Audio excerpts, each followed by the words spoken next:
जसवीर राणा एक गल्पकार है बई। 1968 के अंदर इसका जन्म होया।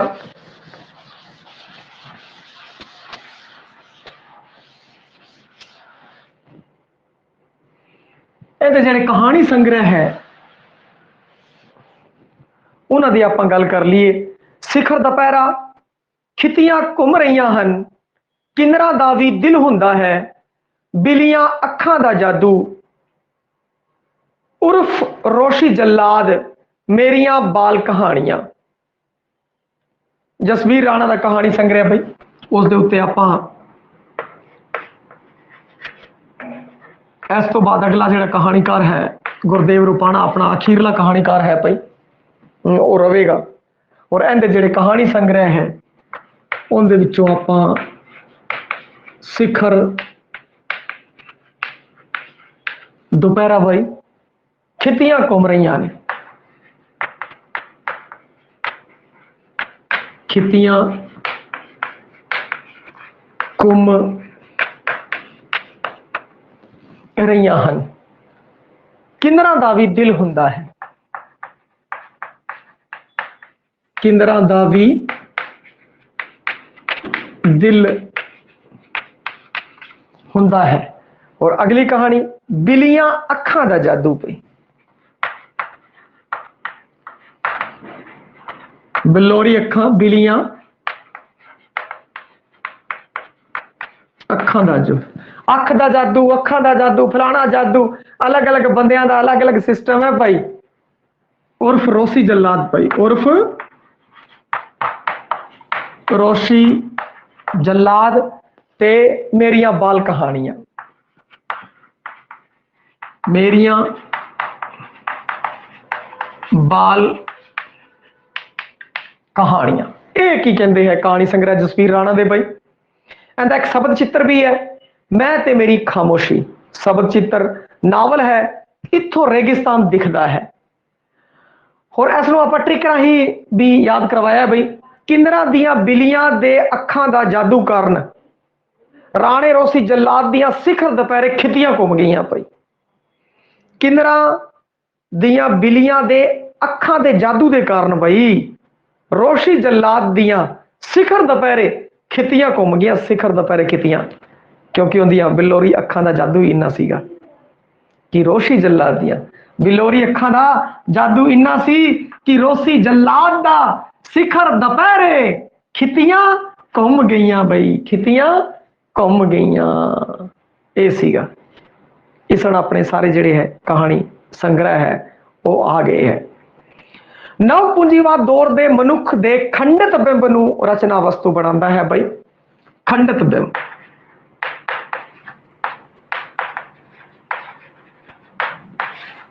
पूंजीवाद दे विच जिहड़ा बंदा है, नव पूंजीवाद दौर दे अंदर जिहड़ा बंदा है कला कला एक राजा भीड़ च कला, उनका जिहड़ा खंडित बिंब है, मनुख का खंडित बिंब है, उसनूं रचना वस्तु इसने बनाया है। तणाव की गल, द्वंद की गल, कमीनगी की गल, बेबसी की गल नाल लबरेज व्यवस्था के जटिल मनुखी अजोकी राजनीतिक व्यवस्था के सामने प्रश्न चिन्ह बन के खड़ा हो जाता है। उनके जिहड़े पात्र ने उन्होंने तनाव है, द्वंद है, कमीनापन है और बेबसी भी है। और उस कमीनेपन के कारण वो राजनीतिक व्यवस्था के सामने, कानून के सामने प्रश्न चिन्ह बन जाते हैं। जिहड़ा जसवीर राणा सी उन्होंने दलित वर्ग का नेड़ला अनुभव प्राप्त है। उसने उत्तम पुरखी जिहड़ा है वाच उसकी वरतों की है भाई। उत्तम पुरखी मैं तुहानूं दस्सिया है, 3 पुरख होंदे, उत्तम मध्यम ते अंत। उत्तम मैं हुण बोल रहा, उत्तम है तुसीं सुन रहे हो। तो कहानीकार जो एवं लिखता है मैं उत्थे गया सी, लेखक एवं गया, एवं किया तो उत्तम पुरख के वरतांत रचना करते हैं और जटिल वरतांतक ताणे बाणे नूं प्रभावशाली तरीके नाल पेश करता है। इसी कारण उनकी पछाण है मलवई रंगण। की है मलवई रंगण। नव पूंजीवाद की गल करती ना, नव पूंजीवाद, नव पूंजीवाद इसके अंदर की है, लोग किवें हो गए, लोग तनाव दे विच आ गए। शहरों के रो गए, बहुत सारे लोग तुम देख रहे होंगे इस टाइम की अगर आप गल करिए तो हुण इस टाइम साइकोलॉजिस्ट है उन्होंने काम तकड़ा चल रहा है भाई। और बहुत ज़्यादा लोग है माइग्रेन तो पीड़ित है इस समय वर्तमान समय की अगर गल करिए तो बहुत लोग है जी जिन्हों का छोटी जी गल से सिर दर्द हो जाता है। माइग्रेन तो पीड़ित लोग बहुत है। साइकोलॉजिकल तौर पर तो बहुत लोग मिल जाएंगे। वो तनाव जी रहे हैं, धुंध के अंदर जी रहे हैं, कई कमीने भी है, बहुत बेबस भी ने, भीड़ च कल्ले भी ने, उन्होंने एवं लगता साडा कोई नहीं गा, की बनूगा की होएगा, निराश भी ने। जे पात्रां सिरजण दे विच क्योंकि नव पूंजीवाद से सब कुछ आवेगा, इनू सिरजण च उन्होंने खंडित बिंब नू सिरजण दे विच माहर है जसबीर राणा। हुण आपां करदे हां अगला लिखारी पई, और जिहड़ा अगला लिखारी है वह है गुरदेव रपाणा। जिहड़ा गुरदेव रपाणा है 1936 के अंदर पैदा होया है भाई। गुरदेव रपाणा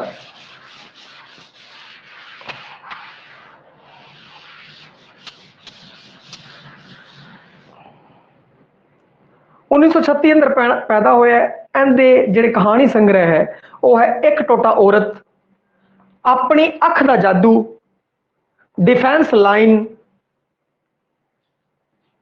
शीशा, उत्थे बलौरी अख सी पई, उत्थे सी बलौरी अख, और इत्थे है ध्यान रखना केड़ी बलौरी अख है, केड़ी दूजी अख है, केड़ी तीजी अख हैगी है, तो अखा का सारा ध्यान रखना केड़ी अख कहंदी है, केड़ी अख किस दी हैगी है, इस चीज को पूरा ध्यान रखना है भाई। हाँ जी 2 मिनट सेट कर दे और फिर दोबारा शुरू कर दे। मिनट रुक जाओ। हाँ जी हुण शुरू करते हैं। गुरदेव रूपाणा 1936 के विच इसका जन्म होया है। इहदे कहानी संग्रह ने एक टोटा औरत, अपनी अख का जादू, डिफेंस लाइन, शीशा, रांझा वारश होया, आम खास, तेलगू कहानियां। हुण इहदी जिहड़ी ट्रिक है पई, इहदी ट्रिक की है, एक औरत की कहानी है बई। एक औरत शीशा वेख के अपनी अख का जादू चला के खास रूपाणे रांझे ते लाइन मारती है, लाइन मारती है बई। एक औरत है शीशा वेख के अपनी अख का जादू चला के खास रांझे रपाणे ते लाइन मारती है बई।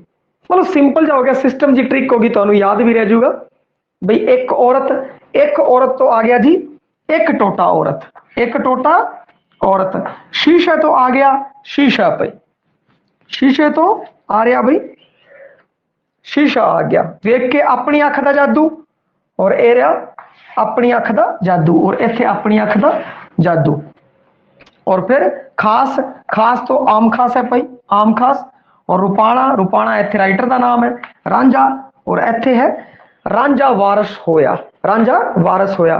लाइन तो डिफेंस लाइन, लाइन तो है जी आ रहा डिफेंस लाइन। ये इहदे कहानी संग्रह है जिहड़े आपां कीते है भाई। एक औरत शीशा वेख के अपनी अख का जादू चला के खास रांझे रूपाणे ते लाइन मारदी है। इस तो एक औरत तो एक टोटा औरत, शीशा हो गया, अपनी अख का जादू, आम खास, डिफेंस लाइन। ये रूपाणे दे कहानी संग्रह हो गए।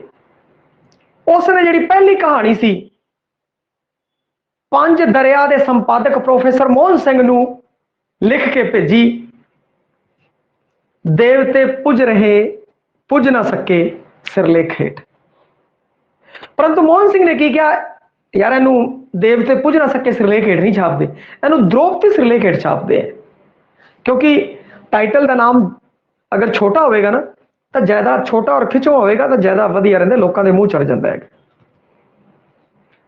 तो उन्हें तो प्रोफेसर मोहन सिंह पंज दरिया अखबार का संपादक जिहड़ा करया करदा सी, प्रोफेसर मोहन सिंह करया करदा सी पे, उसनूं लिख के भेजी, देवते पुज ना सके, और मोहन सिंह ने द्रौपदी ना हेठ छापी। और गुरदेव रूपाणा है जिहड़ा वो मालवे के पेंडू जीवन तो लैके महानगरी जीवन जात की पेशकारी करता है भाई। मालवे के पेंडू जीवन तो लैके, क्योंकि बहुत सारे बंदे है जी हुए है, प्रोफैसर बंदे है जी हुए है ਜਿਹੜੇ ਪਹਿਲਾਂ ਪਿੰਡਾਂ 'ਚ ਉਹਨਾਂ ਦਾ ਜਨਮ ਹੋਇਆ ਹੈ, परंतु फिर ਉਹ ਆ ਕਿੱਧਰ ਗਏ, ਸ਼ਹਿਰ ਆ ਗਏ। ਤੁਹਾਡੇ 'ਚੋਂ ਵੀ ਕਈ ਹੋਣਗੇ, ਤੁਹਾਡੇ ਮਾਪਿਓ ਹੋਣਗੇ ਭਾਈ ਜਿਹੜੇ ਪਿੰਡਾਂ 'ਚ ਰਹਿੰਦੇ ਹੋਣਗੇ, ਫਿਰ ਸ਼ਹਿਰ ਆ ਗਏ ਹੋਣੇ। ਤਾਂ ਇਹ ਜੀ ਕੀ ਲਿਖ ਕੇ ਮਾਲਵੇ ਜੀਵਨ ਤੋਂ ਮਹਾਨਗਰ ਦੇ ਵਿੱਚ ਆ ਗਏ। ਤਾਂ ਉਹਨਾਂ ਨੇ ਕੀ ਕੀਤਾ, ਇਸ ਦੇ ਉੱਤੇ ਵੀ ਕਹਾਣੀਆਂ ਲਿਖੀਆਂ, ਇਸ ਦੇ ਉੱਤੇ ਵੀ ਕਹਾਣੀਆਂ ਲਿਖੀਆਂ ਭਾਈ। ਬਹੁਤ ਸਾਰੇ ਅਜੇ ਕਵੀ ਹੈ, ਪਾਤਰਾਂ ਦੇ ਮਨੋਵਿਹਾਰ ਨੂੰ ਸੰਕੇਤਾਂ ਰਾਹੀਂ ਉਭਾਰਦਾ ਹੈ। ਖਲਨਾਇਕ ਦੇ ਧੁਰ ਅੰਦਰ ਦੇ ਪੇਸ਼ਕਾਰੀ, ਖਲਨਾਇਕ ਦੇ ਧੁਰ ਅੰਦਰ ਗਹਿਰਾਈ ਤੋਂ ਪੇਸ਼ਕਾਰੀ ਉਹਨੇ ਕੀਤੀ ਹੈ। ਉਹਦੇ ਦੇਸ਼ ਵੰਡ ਤੋਂ ਸੰਬੰਧਿਤ ਜਿਹੜੇ ਨਾਵਲ ਨੇ, ਹਵਾ ਤੇ ਸ਼ੀਸ਼ਾ, ਦੇਸ਼ ਵੰਡ ਤੋਂ ਸੰਬੰਧਿਤ ਨਾਵਲ,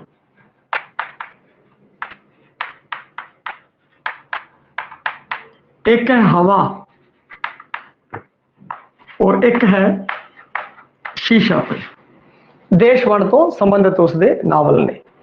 ਉਹ ਵਿਰਕ ਵਾਂਗ ਸਹਿਜ ਬਿਰਤਾਂਤ ਦਾ ਨਿਪੁੰਨ ਚਿਤੇਰਾ ਹੈ। ਸਹਿਜ ਬਿਰਤਾਂਤ ਹੈ, ਜਿਆਦਾ ਕੋਈ ਜਿਵੇਂ ਕਿ ਵਿਰਕ ਦਾ ਸਹਿਜ ਬਿਰਤਾਂਤ ਚੱਲਦਾ ਹੈ ਭਾਈ,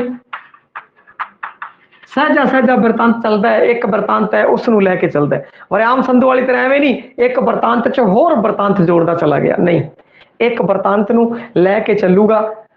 ਸਹਿਜ ਬਿਰਤਾਂਤ ਹੈ ਉਸ ਤੇ, ਔਰ ਉਹ ਮਨਵਾਦੀ ਯਥਾਰਥਵਾਦੀ ਦ੍ਰਿਸ਼ਟੀ ਦਾ ਪੇਸ਼ਕਾਰ ਹੈ ਭਾਈ ਗੁਰਦੇਵ ਰੂਪਾਣਾ।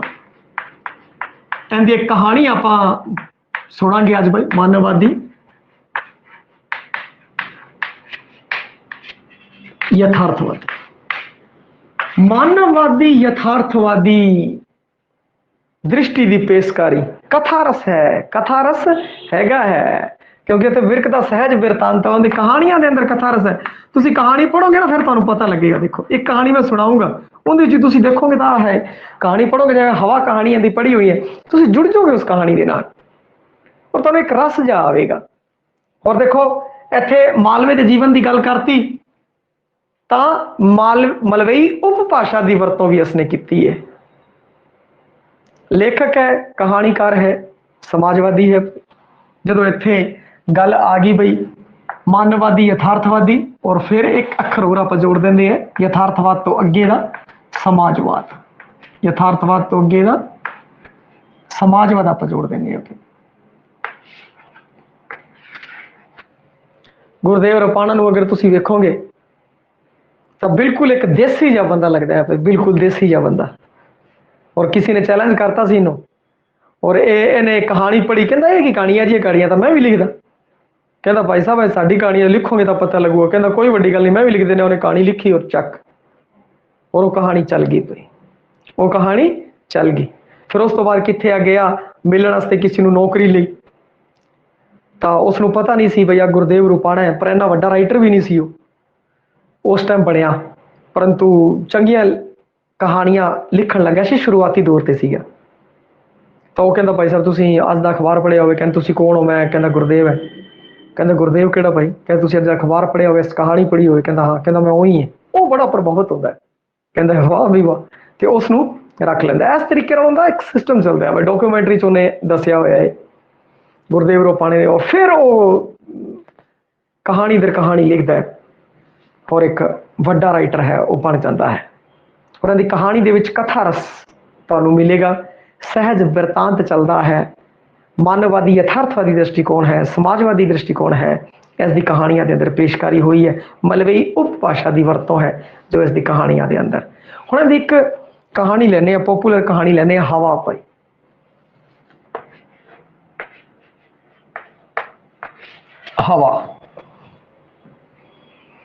ਹਵਾ ਦੀ ਕਹਾਣੀ ਹੈ, ਬਾਅਦ ਚ ਆਪਾਂ ਵਿਸਥਾਰ ਨਾਲ ਵੀ ਕਰਾਵਾਂਗੇ ਭਾਈ, ਆਪਣੇ ਬੋਰਡ ਦੇ ਸਿਲੇਬਸ ਦੇ ਅੰਦਰ ਹੈਗੀ ਹੈ।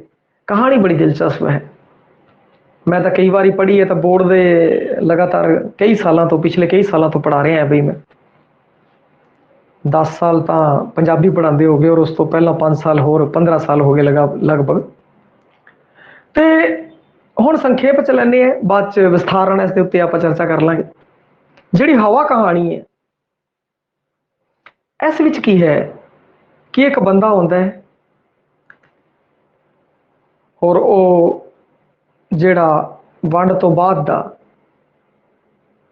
ਹਾਲ ਹੈ ਇਸ ਦੇ ਵਿੱਚ ਸਿਰਜਿਆ ਹੋਇਆ ਹੈ ਭਾਈ ਉਸਨੇ। ਦੰਗੇ ਤੋਂ ਬਾਅਦ ਦਾ ਹਾਲ। ਔਰ ਉਹ ਕੀ ਕਰਦਾ ਹੈ ਕਿ ਗੱਡਾ ਲੈ ਕੇ ਆ ਰਿਹਾ ਹੈ ਆਪਣੇ ਪਿੰਡ ਦੇ ਵੱਲ। ਪਿੰਡ ਦੇ ਵੱਲ ਗੱਡਾ ਲੈ ਕੇ ਆ ਰਿਹਾ, ਜਿੱਥੇ ਵੀ ਉਹ ਦੇਖ ਰਿਹਾ ਉੱਥੇ ਹੀ ਖੂਨ ਲਾਸ਼ਾਂ ਦਾ ਮੰਜ਼ਰ।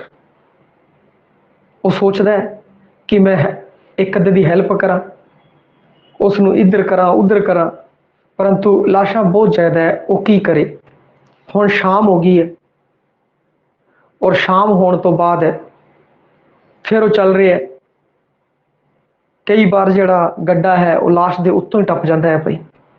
ਇੱਕ ਜਗ੍ਹਾ ਉਹ ਦੇਖਦਾ ਹੈ ਕਿ ਬੱਚੇ ਬੈਠੇ ਹੁੰਦੇ ਹੈ, ਉਹ ਉਹਨਾਂ ਕੋਲ ਜਾਂਦਾ ਹੈ। ਉਹਨਾਂ ਵਿੱਚੋਂ ਇੱਕ ਨੂੰ ਉਹ ਆਪਣੇ ਨਾਲ ਵੀ ਲੈਣ ਦੀ ਕੋਸ਼ਿਸ਼ ਕਰਦਾ ਹੈ, ਪਰੰਤੂ ਬਾਅਦ ਸੋਚਦਾ ਹੈ ਕਿ ਇਧਰ ਆਪਣਿਆਂ ਤੋਂ ਵਿਛੜ ਨਾ ਜਾਵੇ, ਉਹ ਛੱਡ ਦਿੰਦਾ ਹੈ। ਫਿਰ ਅੱਗੇ ਜਾਂਦਾ ਹੈ, ਉਸ ਨੂੰ ਇੱਕ ਬੰਦਾ ਮਿਲਦਾ ਹੈ ਜਿਹਨੂੰ ਕਹਿੰਦਾ ਪਾਣੀ ਪਾਣੀ। ਉਹ ਉਸ ਨੂੰ ਪਾਣੀ ਪਿਲਾਉਂਦਾ ਹੈ। ਉਹ ਜਿਵੇਂ ਉਹਨੂੰ ਪਾਣੀ ਪਿਲਾਉਂਦਾ ਤਾਂ ਪਾਣੀ ਉਹਦੇ ਬੱਖੀ ਦੇ ਵਿੱਚੋਂ ਸਿੱਧਾ ਬਾਹਰ ਨਿਕਲ ਜਾਂਦਾ ਹੈ।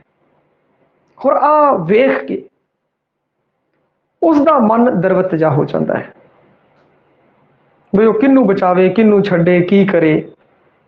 ਲੋਕ ਉਹਦੇ ਸਾਹਮਣੇ ਬਹੁਤ ਜ਼ਿਆਦਾ ਲਾਸ਼ਾਂ ਨੇ, ਕਈ ਬਹੁਤ ਜ਼ਿਆਦਾ ਤੜਫ ਰਹੇ ਨੇ। ਉਹ ਬੱਚੇ ਵੀ ਵੇਖਦਾ ਹੈਗਾ, ਉਹਨਾਂ ਦਾ ਵੀ ਸਹਿਯੋਗ ਕਰਨਾ ਚਾਹੁੰਦਾ ਹੈ। ਉਹਦਾ ਮਨ ਹੈ ਜਿਹੜਾ ਉਹ ਪੂਰਨ ਤੌਰ ਤੇ ਜਿਹੜਾ ਹੈ ਸਥਿਰ ਜਾ ਹੋ ਗਿਆ ਹੈ ਭਾਈ। ਯਾਨੀ ਕਿ ਇੰਨੇ ਉਸ ਨੂੰ ਵੇਖ ਕੇ ਦ੍ਰਿਸ਼ ਨੂੰ, ਕਿਉਂਕਿ ਇੱਕ ਵਾਰ ਜਦੋਂ ਆਪਾਂ ਇੱਕ ਦੇਖਦੇ ਹਾਂ, ਦੋ ਦੇਖਦੇ ਹਾਂ, ਆਪਣਾ ਇੱਕਦਮ ਜੇ ਕੀ ਕਹਿੰਦੇ ਆ ਕਿ ਦਿਲ ਨੂੰ ਖਿੱਚ ਜੀ ਪੈਂਦੀ ਹੈ ਅੰਦਰ, ਆਪਣੇ ਕੀ ਕਹਿੰਦੇ ਆ ਕਾਹੂ ਆਊਜਾ ਜੇ ਮੈਂ ਕਹਾਂ ਹੋਣ ਲੱਗ ਜਾਂਦਾ ਹੈ ਭਾਈ ਮਨ। ਔਰ ਮਨ ਬਹੁਤ ਜ਼ਿਆਦਾ ਪਰੇਸ਼ਾਨ ਹੋ ਜਾਂਦਾ ਹੈ। ਪਰੰਤੂ ਲਗਾਤਾਰ ਉਸ ਅਵਸਥਾ ਦੇ ਵਿੱਚ ਜਦੋਂ ਬੰਦਾ ਰਹਿੰਦਾ ਹੈ ਤਾਂ ਬੰਦਾ ਸੁੰਨਾ ਜਿਹਾ ਹੋ ਜਾਂਦਾ ਹੈ ਭਾਈ। ਲਗਾਤਾਰ ਉਸ ਅਵਸਥਾ 'ਚ ਰਹਿਣ ਦੇ ਕਾਰਨ ਬੰਦਾ ਸੁੰਨਾ ਹੋ ਜਾਂਦਾ, ਫਿਰ ਉਸ 'ਤੇ ਅਸਰ ਨਹੀਂ ਹੁੰਦਾ, ਕਿਉਂਕਿ ਉਹ ਫਿਰ ਹਰ ਤਰਫ ਹੀ ਦੇਖਦਾ ਲਗਾਤਾਰ। ਔਰ ਤੁਸੀਂ ਵੇਖਦੇ ਹੋ ਲਗਾਤਾਰ ਜਿਹੜਾ ਟੈਨਸ਼ਨ 'ਚ ਰਹਿੰਦਾ ਲਾਸਟ 'ਚ ਉਹ ਨਿਸਤੰਭ ਐਵੇਂ ਸੁੰਨਾ ਜਿਹਾ ਹੋ ਜਾਂਦਾ ਹੈ। ਇਸ ਤਰੀਕੇ ਨਾਲ ਲਗਾਤਾਰ ਉਹ ਜਿਸ ਦੌਰ ਤੋਂ ਪਹੁੰਚ ਰਿਹਾ ਹੁੰਦਾ ਤਾਂ ਉਹਦੇ ਮਨ ਦੇ ਅੰਦਰ ਅਜਿਹੀ ਅਵਸਥਾ ਦੀ ਬਣ ਜਾਂਦੀ ਹੈ। ਹੁਣ ਉਹ ਜਾ ਰਿਹਾ ਗੱਡੇ ਦੇ ਉੱਤੇ ਜਾ ਰਿਹਾ, ਰਾਤ ਹੋ ਗਈ ਹੈ। ਦੇਖ ਕੇ ਉਹਦੇ ਮਨ ਦੇ ਅੰਦਰ ਬਹੁਤ ਜ਼ਿਆਦਾ ਚੁਭਨ ਹੈ। ਔਰ ਉਹ ਹੁਣ ਚੱਲ ਰਿਹਾ, ਕੋਈ ਲਾਸ਼ ਉਹਦੇ ਗੱਡੇ ਦੇ ਪੈਰ ਦੇ ਥੱਲੇ ਵੀ ਆ ਜਾਂਦੀ ਹੈ, ਗੱਡਾ ਉੱਤੇ ਚੱਕਿਆ ਵੀ ਜਾਂਦਾ ਹੈ, ਤਾਂ ਉਹਦੇ ਜਿਹੜਾ ਹੈ ਕੋਈ ਖਾਸ ਅਸਰ ਨਹੀਂ ਹੁੰਦਾ। ਇਵੇਂ ਕਰਦੇ ਉਹ ਘਰੇ ਪਹੁੰਚਦਾ। ਜਦੋਂ ਉਹ ਘਰੇ ਪਹੁੰਚਦਾ ਤਾਂ ਫਿਰ ਘਰੇ ਬੜੀ ਭੀੜ ਹੁੰਦੀ ਹੈ। ਉਹ ਵੇਖਦਾ ਅੱਗੇ ਜਾ ਕੇ, ਜਦੋਂ ਵੇਖਦਾ ਤਾਂ ਉਹਦੇ ਮੁੰਡਾ ਹੈ ਜਿਹੜਾ ਉਹ ਛੱਤ ਤੋਂ ਗਿਰ ਕੇ ਮਰ ਚੁੱਕਿਆ ਹੁੰਦਾ। ਉਹ ਇੰਨੀਆਂ ਲਾਸ਼ਾਂ ਵੇਖ ਕੇ ਆਇਆ ਹੁੰਦਾ, ਘਰੇ ਆ ਕੇ ਦੇਖਦਾ ਇੱਕ ਹੋਰ ਲਾਸ਼। ਵੈਸੇ ਵੀ ਉਹ ਮਾਨਸਿਕ ਤੌਰ ਤੇ ਪੂਰਾ ਸੁੰਨਾ ਹੈ ਜਿਹੜਾ ਹੋ ਚੁੱਕਿਆ ਹੁੰਦਾ ਹੈ। ਔਰ ਜਦੋਂ ਉਹ ਘਰੇ ਐਵੇਂ ਦੇਖਦਾ ਤਾਂ ਫਿਰ ਘਰੇ ਜਾ ਕੇ ਗੁੱਠ ਤੇ ਬਹਿ ਜਾਂਦਾ। ਔਰ ਉਹ ਕਹਿੰਦੇ ਕੀ ਗੱਲ ਹੋ ਗਈ ਬਈ, ਆਪਣਾ ਬੱਚਾ ਜਿਹੜਾ ਐਵੇਂ ਹੋ ਗਿਆ, ਸੰਸਕਾਰ ਵਗੈਰਾ ਕਰਨਾ। ਕਹਿੰਦਾ ਕਰ ਲਾਂਗੇ, ਕੋਈ ਗੱਲ ਨਹੀਂ, ਰੋਟੀ ਵਗੈਰਾ ਲਿਆਓ ਖਾਈਏ ਔਰ ਫਿਰ ਬਾਅਦ ਚ ਕਰਦੇ ਹਾਂ ਜੋ ਕੰਮ ਕਰਨ ਵਾਲਾ ਹੈ। ਜਦੋਂ ਇਹ ਚੀਜ਼ ਉਹਦੀ ਰਿਸ਼ਤੇਦਾਰ ਸੁਣਦੇ ਆ, ਬਿਲਕੁਲ ਨਜ਼ਦੀਕੀ ਬੰਦਾ ਸੁਣਦਾ ਹੈ, ਤਾਂ ਉਹ ਕਹਿੰਦਾ ਭਾਈ ਇਸ ਨੂੰ ਕੋਈ ਓਪਰੀ ਹਵਾ ਲੱਗ ਗਈ ਹੈ, ਇਸ ਨੂੰ ਕੋਈ ਓਪਰੀ ਹਵਾ ਲੱਗ ਗਈ ਹੈ। ਤੇ ਹਵਾ ਨਾਮ ਇਸੀ ਕਾਰਨ ਹੈ, ਉਹ ਜਿਸ ਹਵਾ ਦੇ ਵਿੱਚੋਂ ਗੁਜ਼ਰ ਕੇ ਆਉਂਦਾ ਹੈ ਉਸ ਨੂੰ ਵੇਖ ਕੇ ਉਹ ਨਿਸ਼ਬਦ ਹੋ ਜਾਂਦਾ ਹੈ ਔਰ ਇੱਕ ਪ੍ਰਕਾਰ ਦੀ ਸੁੰਨ ਦੀ ਅਵਸਥਾ ਦੇ ਵਿੱਚ ਉਹ ਚਲਾ ਜਾਂਦਾ ਹੈ, ਕਿਉਂਕਿ ਉਹਦਾ ਮਨ ਹੈ ਜਿਹੜਾ ਉਹ ਦਰਵਤ ਹੋ ਜਾਂਦਾ ਹੈ ਐਸੀਆਂ ਚੀਜ਼ਾਂ ਵੇਖ ਕੇ। ਔਰ ਜਦੋਂ ਇੰਨੀਆਂ ਲਾਸ਼ਾਂ ਵੇਖ ਕੇ ਉਹ ਆਉਂਦਾ ਹੈ ਔਰ ਉਹ ਕੁਝ ਨਹੀਂ ਕਰ ਸਕਦਾ। ਕਈਆਂ ਦੀ ਉਹ ਸਹਿਯੋਗ ਵੀ ਕਰਨਾ ਚਾਹੁੰਦਾ ਹੈ, ਹੈਲਪ ਵੀ ਕਰਨਾ ਚਾਹੁੰਦਾ ਹੈ, ਪਰੰਤੂ ਫਿਰ ਵੀ ਉਹ ਨਹੀਂ ਕਰ ਸਕਦਾ। ਜਦੋਂ ਇੰਨਾ ਕੁਝ ਦੇਖਣ ਤੋਂ ਬਾਅਦ ਉਹ ਘਰੋਂ ਆਉਂਦਾ ਤਾਂ ਇੱਕ ਲਾਸ਼ ਹੋਰ ਦਿਖਦੀ ਹੈ, ਤਾਂ ਉਹ ਵੀ ਉਹਦੇ ਉੱਤੇ ਇੰਨਾ ਅਸਰ ਨਹੀਂ ਕਰ ਸਕਦੀ, ਕਿਉਂਕਿ ਪਹਿਲਾਂ ਹੀ ਉਹ ਅਸਰ ਅੰਦਾਜ਼ ਪੂਰਨ ਤੌਰ ਤੇ ਹੋ ਚੁੱਕਿਆ ਹੈ। ਮਾਲਵੇ ਜੀਵਨ ਦੀ ਗੱਲ ਇਸ 'ਚ ਹੋਈ ਹੈ, ਪੇਸ਼ਕਾਰੀ ਇਸ ਦੇ ਅੰਦਰ ਹੋਈ ਹੈ ਭਾਈ, ਸਹਿਜ ਵਰਤਾਂਤਨ ਦੇ ਵਿੱਚ ਚੱਲਦਾ ਆ ਰਿਹਾ ਹੈ ਭਾਈ। ਇਹ ਸਾਰੀਆਂ ਗੱਲਾਂ ਗੁਰਦੇਵ ਰੂਪਾਣਾ ਦੀਆਂ ਇਹ ਖਾਸੀਅਤਾਂ ਨੇ।